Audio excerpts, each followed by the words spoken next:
Okay, this is a BMW 330 Ci convertible, UK right-hand drive, and I'm going to change the fuel pump. Now what I've done so far is I've taken the rear seat out. To do that, I needed to remove the armrest in the middle, and the seat just clipped on two lugs here, so I just pulled both of those up. But one thing stopped it coming out, and it just had a little hook over here, so I just had to unhook that, and out came the seat. So next thing, I had to lift this rubber and then remove this plate, which is 4 10mm nuts on these studs. The next thing was to just take a screwdriver and ping this plug out. So this plug here unclips. You ping that locking mechanism out sideways,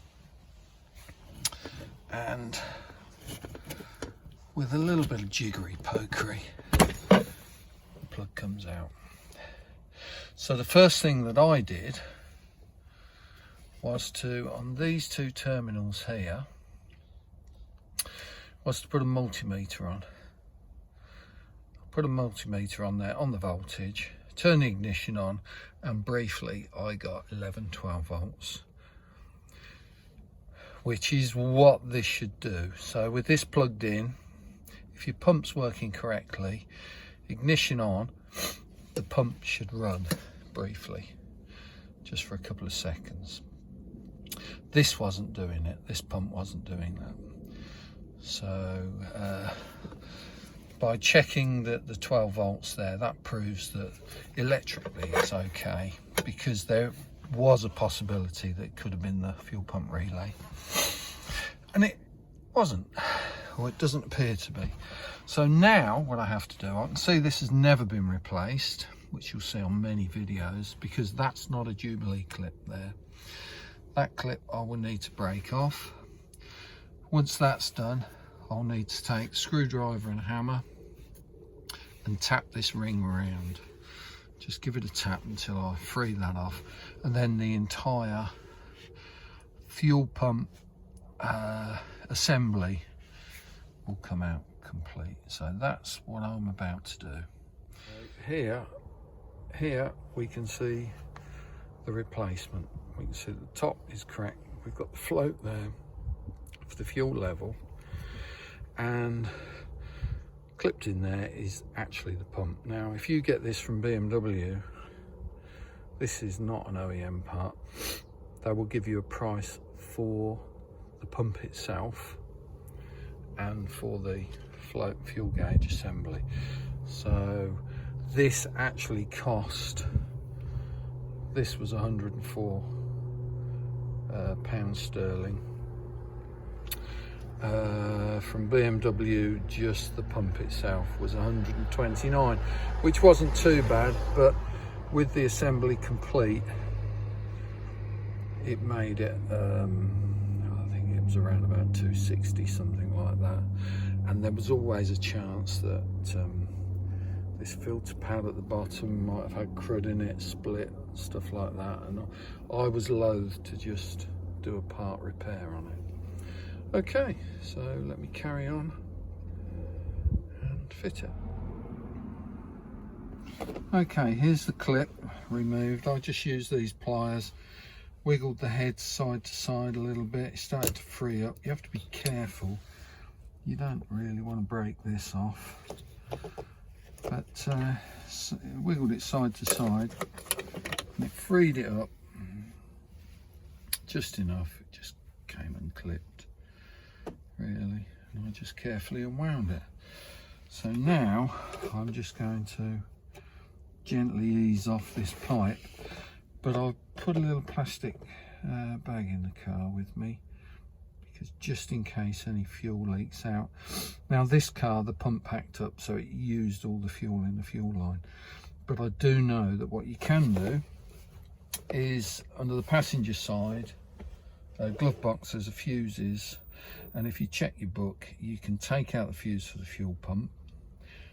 You can then start the car, and if you start the car, it uses up all the fuel in the fuel line, so then you should get a minimum spillage here, and just replace the fuse immediately after that. But that's a bit of a tip that I found on YouTube.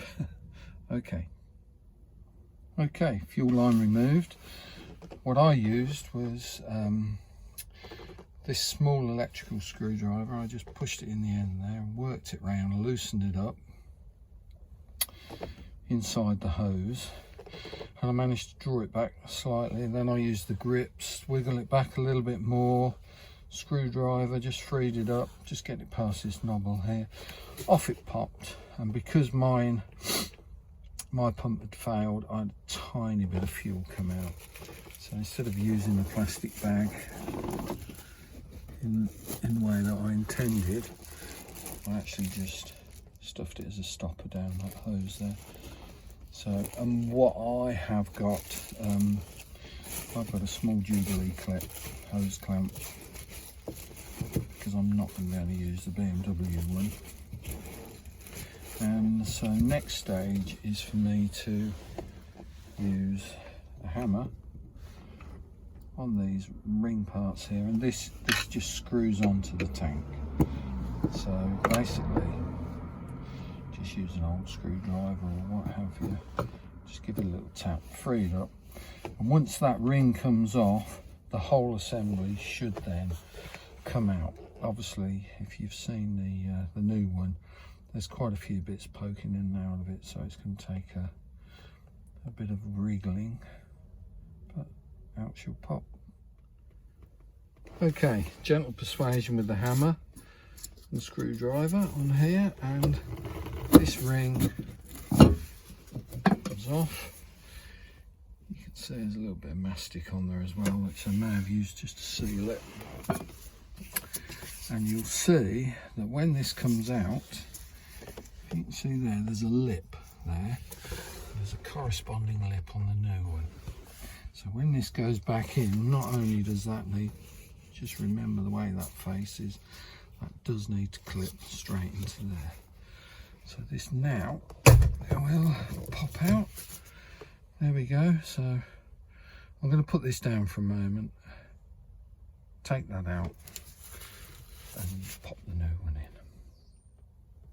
Okay, old one's out, new one's going back in. Now my new one didn't come with a new rubber seal, and there's a rubber seal in here.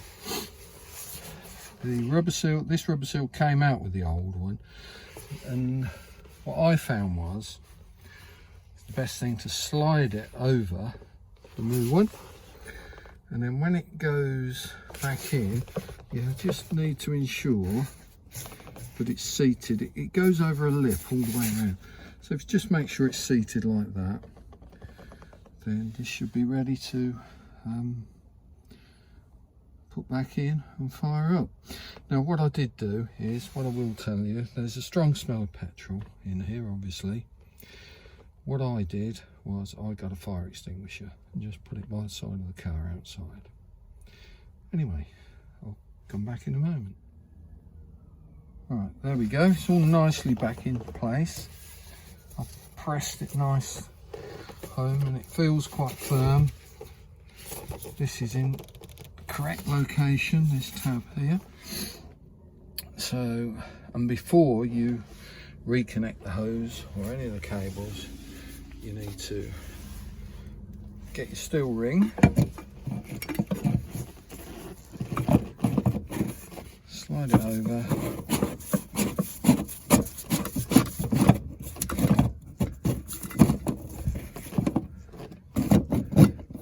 I'm not left-handed, so I'm not doing a very good job of this.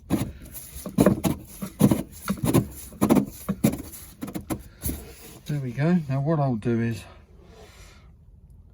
I've only done that hand tight, but I'll make sure that's done up tightly, and then I'll come back. Okay, so I've replaced the hose, new clip, done that up firm, that's nice and firm, that's not going anywhere. Now I need to re-plug this in to the new unit and push that across, the exact reverse of removing it. Remember removing it, screwdriver, just down the side there. Release that. So now what I can do is to turn the ignition key on, and we should hear that fire up. So let's give that a go. Okay, so remember, this was completely dead. There was no sound from this when I put the ignition key in and turned it on. I did plug the new unit in before I disassembled the old one, just to check that the motor worked, and it did. So keys in ignition. Let's just turn this ignition on and see what happens. There we go, and we can hear that motor go. Now it's stopped. So I'm just going to try that one more time. Let's do it again. If I do it a couple of times, we should get fuel into those injectors, because this was as though it had completely run out. Now let's see if I can start it.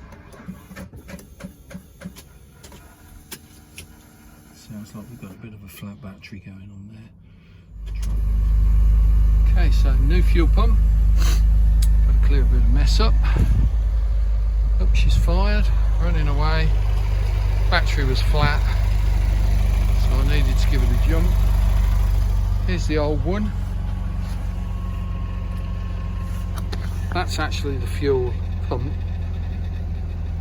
This assembly is like fuel gauge and what have you. So let's just check your fuel gauge is working. Fuel gauge working, so that's fine. All done.